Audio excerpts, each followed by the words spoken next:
your personal background is very interesting. I mean, with your father being, you know, a professor at Stanford, physics. Yes. Your mother being a school teacher, which, you know, how did you kind of combine your family life into what you're doing now? How did you grow into who you are?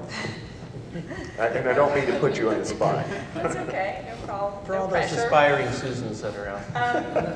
You know, I definitely, I've thought about it, and so I grew up on the Stanford campus, and so Stanford campus is actually a very interesting place to grow up because when you're a kid, like everybody, you know, that you read about is like a fireman, a policeman, and like when you grow up on the Stanford campus, like your neighbor is like a professor of education or like professor of math, and like you have no idea what they actually do.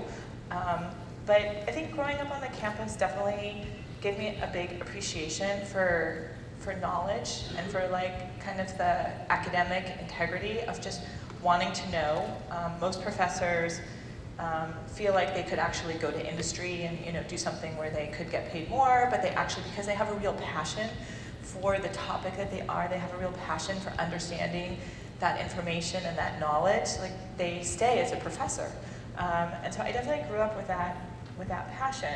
And I think that's really like very consistent with Google, which is where there is like a real desire of how do we help people find the right information? How do we help people you know, get to the bottom of whatever they are? How do we kind of continue to push the limits and to offer a better service globally? And there are a lot of hard questions and, you know, issues that we didn't really anticipate that we wind up having to think about. And so in a lot of ways, I see it as very similar.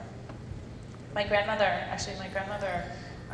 was a librarian at the Library of Congress for like, you know, for a long time, like 40 years. And so, and sometimes I think that, like, you know, I don't know what she would think about what I do because she lived in such a different world, but I sometimes think like that this is the new, you know, this is like the new version of it, you know, helping people find information. How, you know, this is a very, is like the tool of today. She used to enable people because they would go into the Library of Congress and they would ask her and she would like go to the stacks and get the library book, and this is the modern version of it. People go to Google, they can look up, they can find almost anything. And so in some ways I feel like I'm following that tradition.